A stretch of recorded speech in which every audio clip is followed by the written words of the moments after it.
In this video, we'll look at how to use Python and the Blender APIs to render an animated story of how a simple Sudoku algorithm solves a puzzle. We'll also add a neat effect when the algorithm has to backtrack.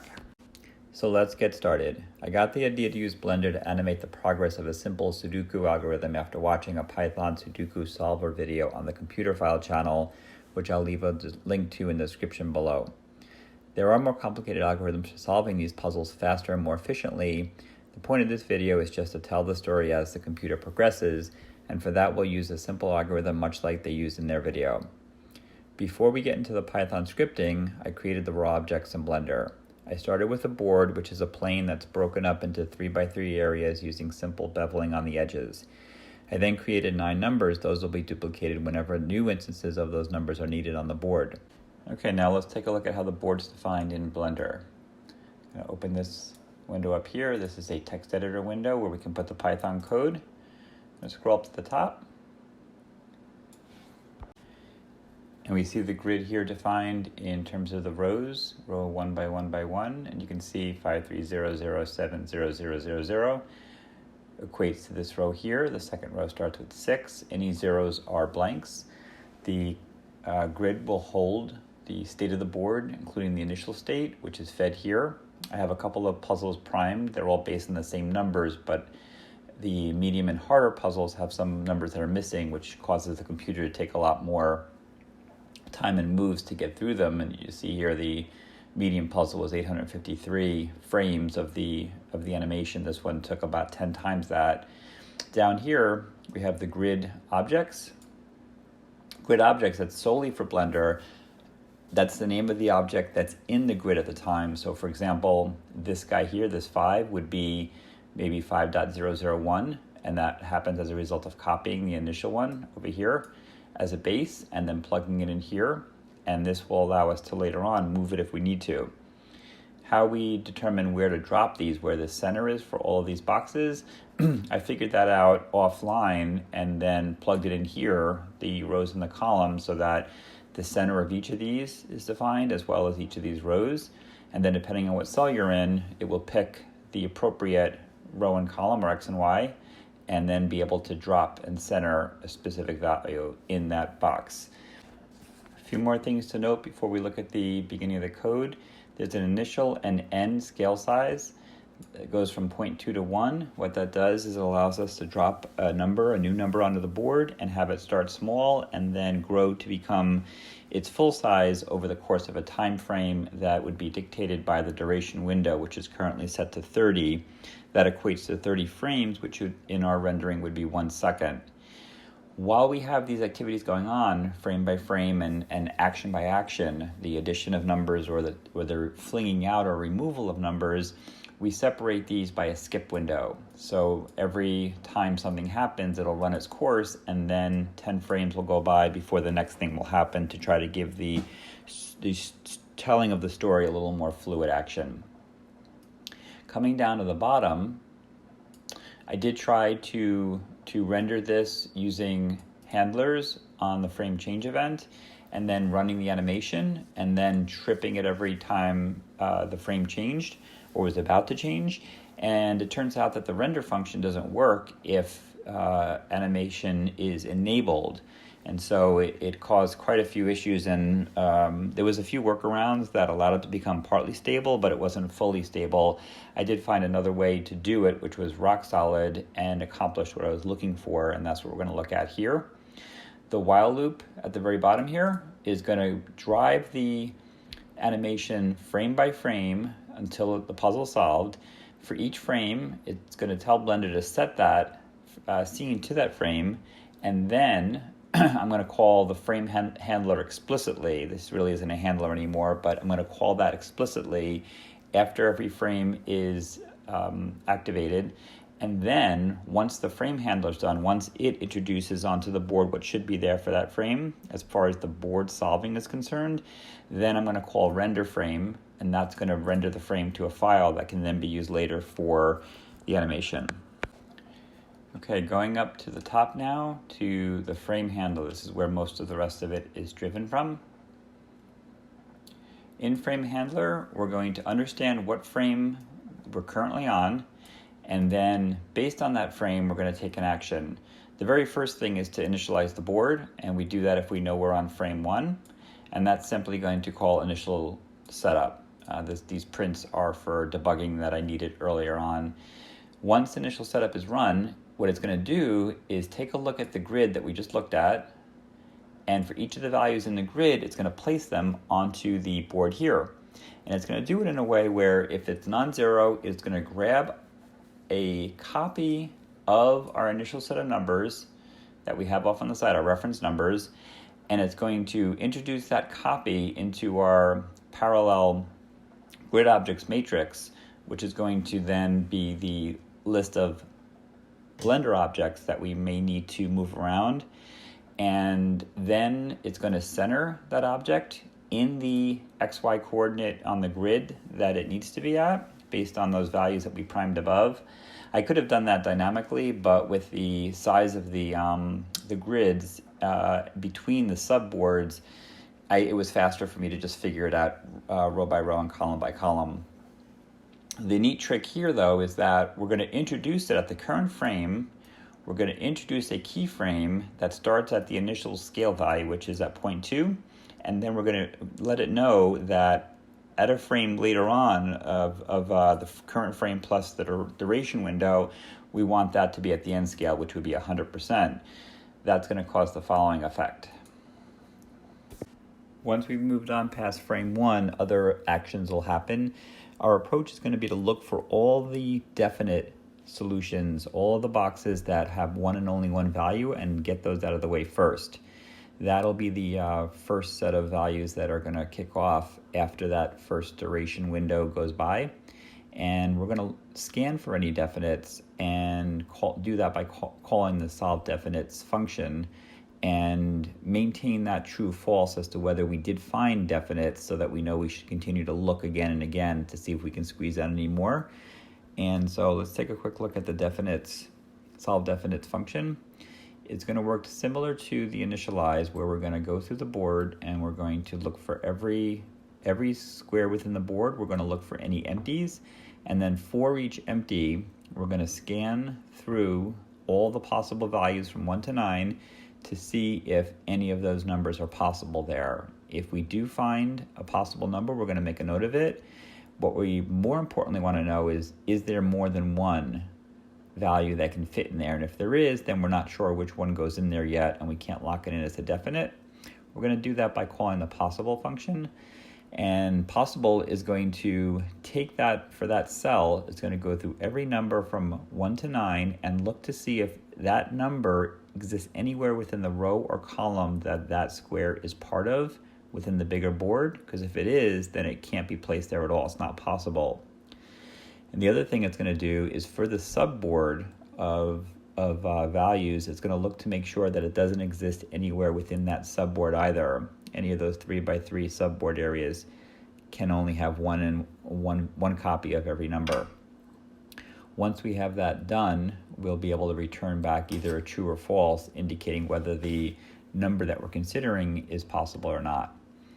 And then we'll go back to the solve definites. And so if we do find one and only one, what we're going to do is introduce it to the board in the same way we did the initialize, with two exceptions. We're going to allow for the material to be different, so that it gets rendered as a simply different color to show that it is part of our answer and not part of the initial board. And the other thing is we're going to introduce it to the grid to make sure that it's registered for the puzzle to continue tracking towards the solution. Once the initial board is laid out, solve definites will run over and over again looking for the one or more definites that it can fill in, and then for each pass it'll fill in whatever it can find, and then try again to see if it can squeeze out any more. Solve definites will try and try and try until it cannot find any more. On the iteration where it can't find any more definites to fit the puzzle, it'll return false, which will set this variable to false, and that will short circuit this from executing on the next frame. An action window that we take after the duration window and skip window are passed. That will allow this next piece to go on the next window where action happens, and go to solve the remaining pieces that are there. solve remaining is going to go through every empty spot that remains in the grid, and for each of those empty spots, it's going to try every number from 1 to 9 and see if it's possible. If it is possible, right away, it's going to make a note of that here in a queue, and then go ahead and add it to the grid, and then try to solve the rest of the puzzle based on that answer, going through the remaining cells and trying to build off of that. If it doesn't, if the answer that it selects doesn't allow it to continue, then it's going to pull that answer back and then issue an action on the queue to remove it. So based on these pieces right here, we're going to build up a queue that's going to follow along with what the algorithm's doing to try different numbers, take them out, try some more, take them out, and then that queue will allow us to render the rest of it. We'll come back up here. Once solve remaining is done solving will be set to true, and that will force this not to execute anymore. And on the next action window, we're going to start rendering the remaining moves. This piece here is going to be called over and over again until all of the remaining moves have been rendered on the board. Render remaining moves down here takes a look at that queue that we were building up of the adds and the removes, and it starts looking for all the adds that are together. So there may be 5 numbers that it tries before it can't put another one. So it'll grab those 5 adds, and what it will do is it will pull each of the cells and the number that should belong in that cell. And then if it was an add, it's going to do like it did before in the initial setup and in the definites, where it's going to grab a copy of the reference number, the respective reference number. It's going to put it in the proper location on the grid, and then it's going to color it as a material for our move. I have it called definite here, but it really is just a player move that's happening. It's not part of the initial numbers. And it's going to also do that fancy kind of scaling up as it introduces itself. And since we are playing it on the board, we're going to make a note of it here on our grid and in the grid objects, so we keep track of those for Blender. When this finishes, it's going to loop or break out of the loop when the move type, the add, is no longer equal to the current move. That's going to happen when we hit the first remove that the computer has to back up on or backtrack from. So this will exit out at the bottom down here with a switch from either add to remove or remove to add. And then the main loop will continue through the frames until we hit the next action window, skipping the duration and skip window, and then call render remaining moves again. And we're going to continue to do this until the whole queue has been exhausted. And in this case here, we're going to be starting with remove. We're going to look for all the removes that are upcoming, and we're going to process those all at once. And since they're no longer adds, they're going to come down here, this else. For the remove, for each of those, we're going to take a look at the object and set a keyframe where it is so that we can then, off of that, fling it away.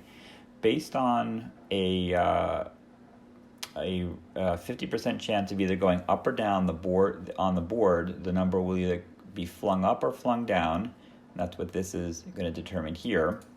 And you'll see that at the very end of the video where all these numbers are going to go behind the scenes. And then based on whether we want to go this way or this way on the x-axis, we're going to just select either the negative or the positive side of that for here, so that that flinging either happens down and up or across. Once we have that in place and we know what we're going to do with it, we're going to set another keyframe that's going to allow us to push that along. And what we're going to do is also set the rotation to some random value. And by doing this, it's going to fling it off the board. And we're going to set the y-axis to a little bit more off the board as it's getting flung away. That'll help a little bit with the shadows and the animation. And then we're going to lock that keyframe in here, and that keyframe will be the removal of the number from the board. Even though the number still exists within Blender, that object will still exist. And one other thing to note is we're going to make the duration window of that animation 3 times the normal window, so that as that number is being removed, another number that might go in its place will start to appear while that one's still flinging off the board, kind of giving it that neat effect. Once all of the adds and the removes are processed in their respective groups, back and forth, back and forth, back and forth, we're going to break out of this loop with the queue being empty and set this value done to be true. What we're doing here is we're making sure that none of these are going to run anymore and do anything, but with done being true, we're now going to keep track of the last frames. And once we're done with 3 times the duration window of frames that are just going to render, then we'll end the script. That'll allow any last minute flinging of numbers to finish animating out, and any introduction of new numbers that are the final move to fully render. And once that rendering is fully done, we're going to set our global done to true. And if we go back down here, we'll see that will get us out of this loop and end the script. The last piece here that we didn't cover yet is the render frame. Every frame that goes by, we're going to render it before we move to the next one. This is where using those handlers got a little tricky, so we're just going to call it on our own. I have this little variable up here, a little flag, to be able to set to false or true to speed it up or actually go to the final render.